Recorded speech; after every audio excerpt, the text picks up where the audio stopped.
Muy buenas noches para todos aquellos que se hallan del otro lado de esta transmisión. Hoy es domingo 22 de noviembre del año 2020, nueva entrega de Comentarios de lo Real.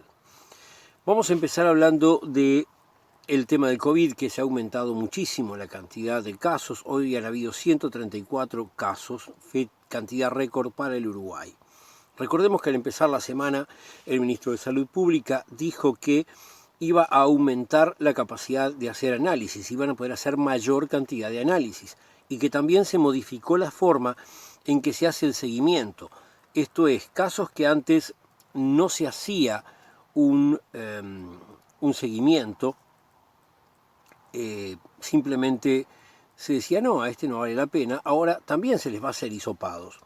Todo esto inevitablemente va a producir mayor cantidad de casos positivos. Pero lo importante es que con esos casos positivos se puede seguir mejor lo que llaman la traza epidemiológica, o sea, el hilo que iría uniendo imaginariamente los contagios de una persona a la otra para evitar que gente inadvertidamente vaya por la vida contagiando al prójimo. Hasta ahí todo bien. Esta suba, por lo tanto, es algo razonablemente esperable. Pero el ministro salió a decir, fíjense cómo subió esto, los jóvenes.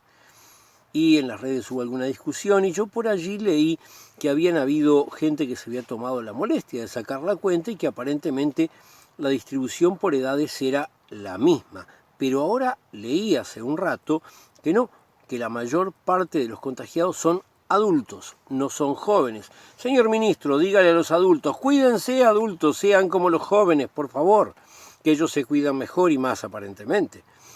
Muy bien, por otros temas que tienen que ver con este asunto, hay ya 11 vacunas que están en la fase 3 de investigación y se supone que alrededor de la mitad del año que viene estaríamos en Uruguay dándonos alguna de ellas.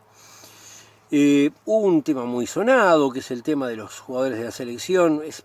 Es anecdótico, a mí me da tanto que sea en la selección, en el liceo militar, en la asociación rural, en una iglesia. Lo importante es mantener esto acotado y eso es lo que tenemos que fijarnos, porque desde el principio el objetivo ha sido mantener un sistema de salud no saturado. Entonces hay que preguntarse, ¿cómo estamos con la cantidad de pacientes en CTI? Según datos que leí hace un rato, 12 personas están en CTI. En semanas anteriores había leído que ACE tiene 44 lugares de CTI. A eso hay que sumar los lugares que tiene toda la parte privada de la salud uruguaya. Entonces, podemos tener la certeza de que todavía no estamos llegando a una saturación, que es lo que se debe evitar, de los sistemas de salud. ¿Hay más contagios? Sí. Lo importante es no saturar los sistemas de salud. Todavía estamos bien, pero hay que tener cuidado. Higiene, distancia, en los lugares que corresponde, tapabocas, y mantener un sistema saludable de vida, con un sistema inmune fuerte, con buena alimentación, con ejercicio y todo ese tipo de cosas. Sigamos con lo demás.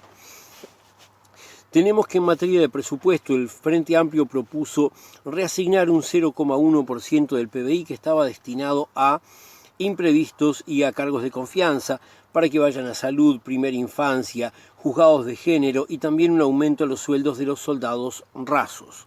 También el Frente Amplio dijo que el Ministerio de Interior tiene un presupuesto con inconsistencias y que maneja conceptos que provienen de la antigua doctrina de la seguridad nacional, de los tiempos de la dictadura. La Universidad de la República, por su parte, dijo que hay 1.750 estudiantes que, por los recortes que este gobierno está haciendo, quedaron sin becas.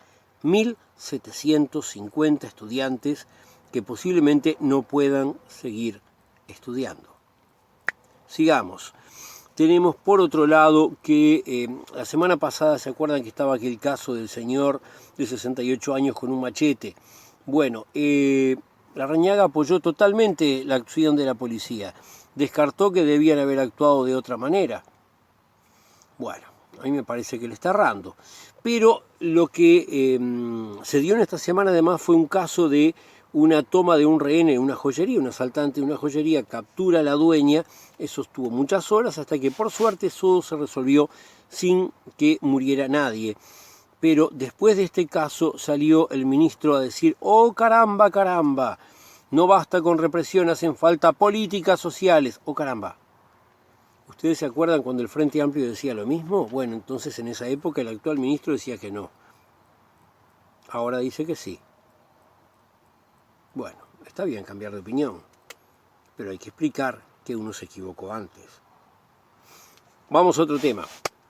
Tenemos que, con lo que no hubo tanta suerte, porque sí hubo un muerto, fue con un accidente que ocurrió al pasar un camión que llevaba una grúa por debajo de un puente peatonal sobre la ruta de acceso a Montevideo, destruyendo el puente, cayendo gente que estaba arriba, aplastando un auto, muriendo una persona.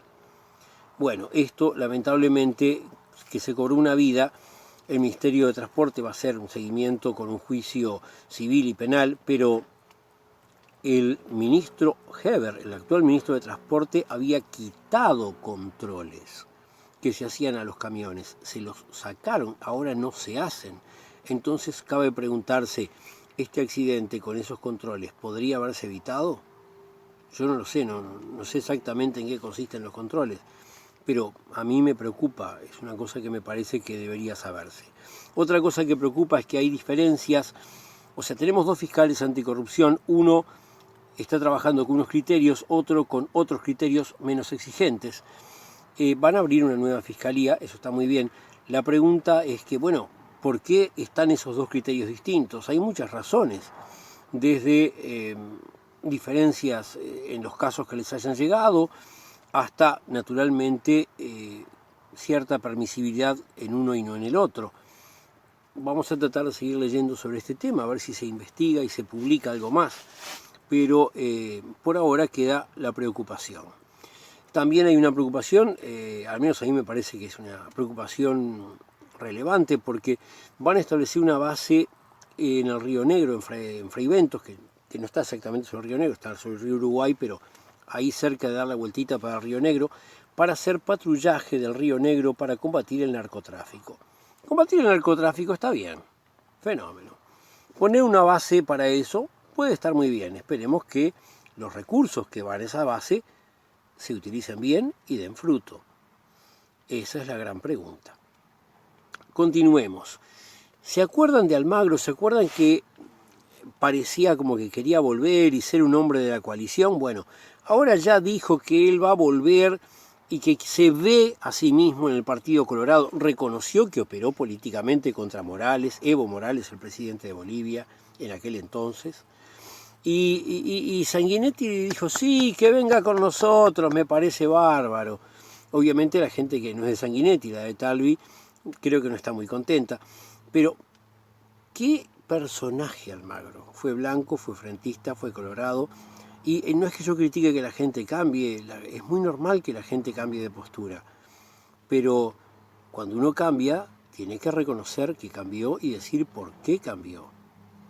A mí Almagro me parece que no cambia por un cambio de la circunstancia, de las cosas que se ha dado cuenta. No, me parece que cambia por mero oportunismo a ver cómo consigue un lugar donde acomodarse. Continuemos. El que no quiere estar buscando un lugar donde acomodarse es el exintendente y ex senador Carámbula, quien dijo que su postulación para la presidencia del Frente Amplio era en el concepto de que hubiera una candidatura de consenso, sin una disputa electoral, que si va a haber una disputa electoral, él da un paso al costado. Yo comparto el criterio, si yo fuera, bueno, obviamente yo no voy a ser candidato a la presidencia del Frente Amplio, pero compartiría el criterio de Carámbula, me parece el mejor criterio posible. Lo que hacen falta son candidaturas de unidad. Donde estamos teniendo algunos problemas es en ANCAP, porque ¿qué pasa? El gobierno está utilizando a la URSEA, que es la unidad que regula los servicios de los combustibles y demás, para fijarle criterios a los precios que puede poner la ANCAP. y ANCAP va a reclamar que esos precios lo están perjudicando. Por otro lado, ANCAP está analizando hacer una mezcla entre los combustibles y biocombustibles para poder enfrentar los problemas financieros que le está suponiendo esta situación, y porque la suba del dólar está complicando mucho el tema del combustible.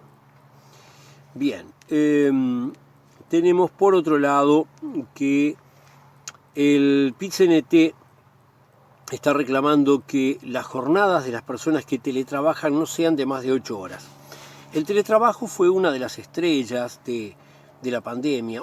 Váyanse a trabajar a su casa. Es razonable desde el punto de vista de la seguridad sanitaria. Pero el problema con el teletrabajo es que para las empresas es muy conveniente. Supongamos, hay una persona que va a trabajar a una empresa.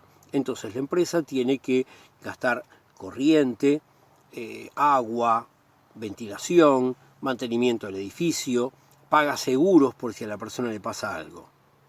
La persona la mandan a teletrabajar, va a su casa, ella tiene que pagar la corriente de lo que hace para trabajar, el agua que se gasta en el momento, el mantenimiento del lugar donde está, y no hay un seguro que la ampare contra accidentes de trabajo.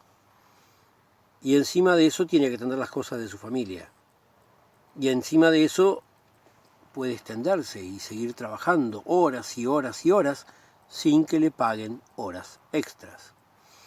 El teletrabajo estimula la sobreexplotación del trabajador y la pérdida de derechos. No es algo bueno, salvo excepciones. Por otro lado, los médicos pararon en Montevideo y Interior 24 horas por tema de los recortes, y FENAPES y el CODICERN negociaron, pero no llegaron a ningún acuerdo, lamentablemente. Se está pidiendo que no hayan festejos de fin de año en los centros educativos, cosa que parece un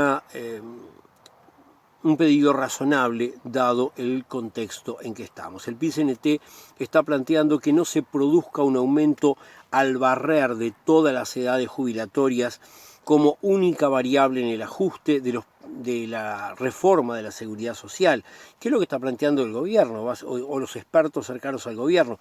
Aumentemos la edad, que antes se jubilaba la gente y se moría al rato, ahora se jubilan y siguen viviendo, manga de personas que no quieren trabajar. Bueno, no es así la cosa. La gente tiene derecho a jubilarse después de trabajar una cantidad razonable de años, no en función de cuánto van a vivir después. Muy bien, sigamos, otro tema. La unidad alimenticia. Ahora la coalición está planteando que quien tenga el cargo de gerente general de la misma sea alguien que acceda al mismo por concurso, cosa que no sería problema. Desde el FRAE se señala que es un cargo que en la práctica estaría ocupado por alguien seleccionado mediante la modalidad de concurso. Hablando de cosas que son positivas, tenemos que volvieron a comenzarse a hacer excavaciones en la Tablada en busca de restos de desaparecidos. Habrá que ver cómo sigue ese tema. Y ahora sí, dejé para el final un tema que vengo diciendo hace tiempo, que es de particular importancia, que es el ir contra la ley de urgente consideración, contra la LUC. Sigue la disputa. Hay gente del Frente Amplio que está diciendo que ellos quieren no ir contra toda la LUC, dado que algunos artículos fueron votados en el Parlamento, y el PIT-CNT dice que hay que ir contra 116 artículos, cosa que incluye 5 artículos que el Frente votó. Esto es una cuestión importante. Ya ha pasado mucho tiempo del periodo que se dispone para impugnar la ley.